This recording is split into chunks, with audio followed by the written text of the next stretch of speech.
Et c'est Mathieu Pro qui est avec nous. Bon matin, Mathieu. Bon matin. Alors, bienvenue. Toujours un beau rendez-vous, ça, qui coupe la semaine en deux pour les actualités régionales.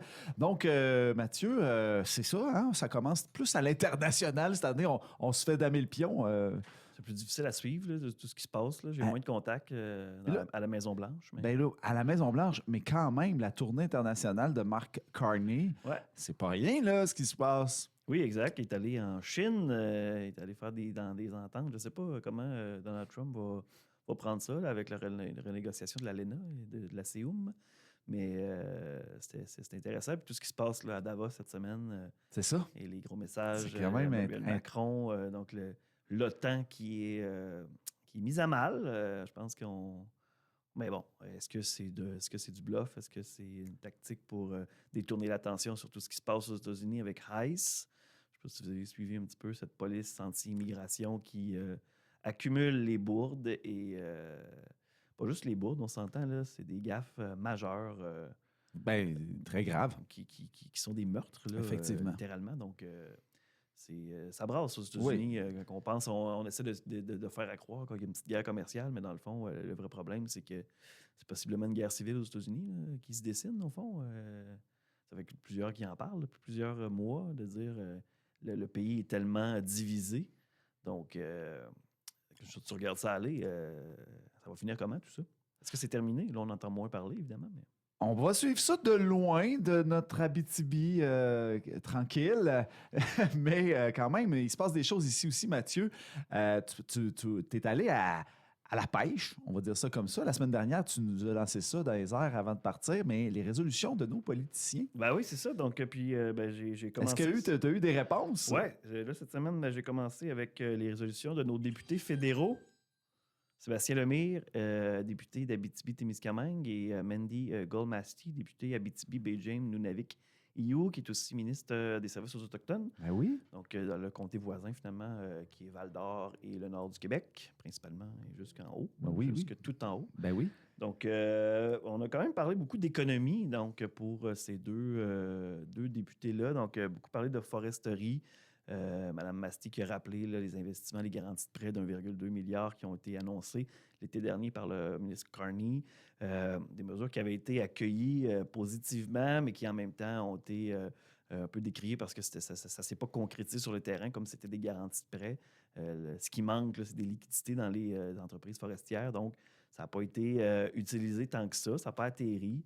On le sait, là, nos usines, Arbec, au Témiscamingue, Rayam, continuent de cesser leurs opérations, de diminuer, de fermer dans certains cas, là, comme à Amos. Et c'est pas nécessairement de s'endetter qu'on cherche à faire, endetter davantage l'industrie. Quand on n'a pas de revenus, quand on perd des profits, on perd des revenus, ben, l'endettement, ça va juste nous enlever des revenus parce que là, il va falloir les rembourser. Exact. Éventuellement.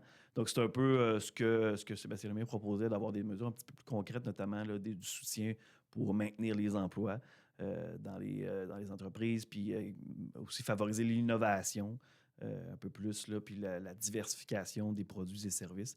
Donc, c'est un peu plus là-dessus que le député Lemire aimerait que le gouvernement puisse se diriger en 2026. Ce qui est pas bête, parce que de toute façon, on va payer du chômage pareil.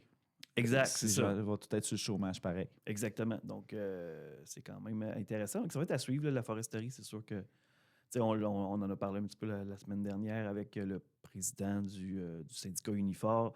Oui, en 2024, ça n'a pas été facile. 2025, c'est ça? 2025, oui. On est un peu mêlé dans les dates, mais ça n'a pas été facile. Mais la guerre commerciale en foresterie, elle dure depuis longtemps. Donc, c'est pas nouveau. C'est pas juste les tarifs qui ont fait ça. Au contraire, mais il faut vraiment soutenir les usines pour les développer. Puis ça n'a pas été fait depuis... nombre d'années. Donc, une des résolutions vraiment là, à intervenir au niveau de la foresterie pour Sébastien Lemire. Exact. Ça, on a parlé aussi beaucoup de minéraux critiques et stratégiques. Donc, ça, on le sait que c'est une clé là, du gouvernement canadien qui annonce beaucoup de grands projets, notamment pour accélérer les fameux grands projets de Mark Carney. Donc, dans les deux cas, je pense que les députés s'entendent là-dessus. On souhaite que les projets soient soutenus, mais pas juste pour la batterie, pas juste pour l'auto électrique, mais de partir les projets de la base, c'est-à-dire l'extraction, de l'exploration aussi, donc de soutenir tous ces projets-là. On le sait, là, oui, on a eu des gros projets annoncés en 2025 avec notamment Nordvolt. On sait ce que ça a donné.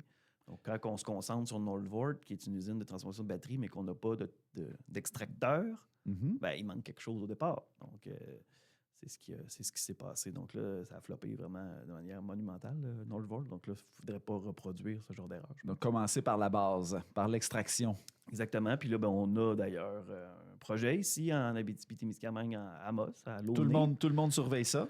du Mont-Nickel, donc qui est dans les minéraux stratégiques, qui n'est pas, en fait, peut-être, c'est pas du lithium nécessairement, mais quand même, le nickel est un minéraux qui va être utilisé beaucoup. Puis là, on a recentré le projet. On attend des nouvelles du côté de l'été 2026 pour peut-être un début de chantier de construction.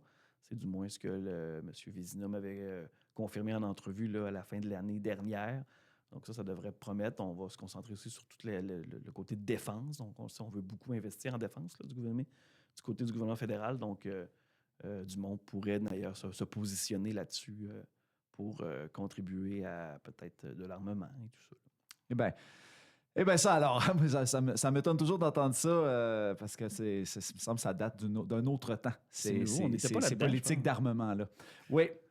Maintenant, Mathieu... Il y a l'immigration aussi, là, qui est un dossier l'immigration, super ben oui. important. Donc, M. Sébastien Lemire qui dit autant du côté fédéral que provincial, il faut absolument régionaliser l'immigration, donc d'adapter les programmes, parce que oui, peut-être dans le sud de la province, il y a je ne sais pas comment le dire, là, mais peut-être un trop-plein, si on veut, une capacité d'accueil atteinte finalement. Mais je pense à l'Abitibi-Témiscamingue, on a encore de la place, on a encore des besoins de logement aussi, de CPE, mais on est capable d'accueillir ces gens-là, ces gens qui choisissent de venir améliorer leurs conditions de vie. On est capable de leur offrir une qualité de vie. Encore faut-il leur vendre le territoire autre que Montréal, Québec, Sherbrooke. Gros cri d'alerte cette semaine des chambres de commerce et de la Ouais. Fédération des chambres aussi qui disait que les pertes avaient commencé à se faire sentir officiellement là, dans certaines oui. entreprises et industries. Là. Parce que des gens qui ont quitté, ils ont commencé à quitter, à recevoir leur... et ça, c'est un drame humain, là, de dire à des gens qui se sont déracinés, mais là, vous vous redéracinez, vous retournez chez vous. Ça n'a complètement pas de bon sens. Là, Mais il se passe toujours rien là, présentement. Là. Exact. Le PEQ, mais ça, c'est plus provincial. Mhm. Fait que ça aussi, ça va être à regarder avec nos députés fédéraux, entre autres. On me dit qu'il y a quand même des gens qui ont fait des demandes justement pour être acceptés à leur permanence là, en immigration, mais qu'est-ce qui va... quel impact ça va avoir concrètement? Là? On risque de commencer à avoir des gens qui sont menacés de quitter là, très, très rapidement, j'ai l'impression. Ben, ça va prendre des solutions, en tout cas, ça c'est certain. Il faut pas attendre 6 mois non plus avant que ça se passe parce que il y a trop de choses qui peuvent se passer en 6 mois. Ça va détériorer aussi beaucoup les relations là, avec certains nouveaux arrivants, mais les entreprises aussi qui vont souffrir. Puis c'est pas de la marchandise, c'est des humains. Là. C'est ça. Non, je sais. Ça mérite d'être traité avec, je pense, avec respect. Là. Oui, exactement. Eh bien, Mathieu, c'est ce qui fait le tour. Qu'est-ce qui s'en vient dans la prochaine semaine? Qu'est-ce qu'on surveille? Ben là, aujourd'hui, c'est la tournée du président de l'Union des municipalités du Québec, le maire de Mascouche, qui est Guillaume Tremblay, qui va être à Val-d'Or. Donc, je vais aller faire un tour là-bas. On va aller voir les priorités pour la prochaine année. C'est une année quand même électorale au niveau provincial. On sait, on commence à en parler. Oui, d'ailleurs, le PQ PQ hier a annoncé... une candidate. ouais. La partielle de Chicoutimi qui a été déclenchée officiellement par l'Assemblée nationale, le premier ministre François Legault, donc qui est toujours premier ministre et ministre régional d'ailleurs. Là, je sais, on ne s'est pas parlé depuis ce temps-là, mais il demeure, puis il nous a même envoyé ses résolutions, puis la Fonderie Horn, l'hôpital d'Amos.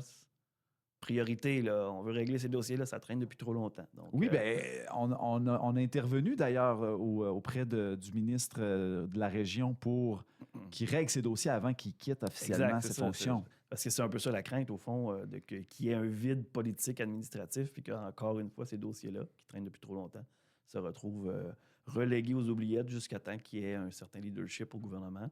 Donc, on veut éviter ça.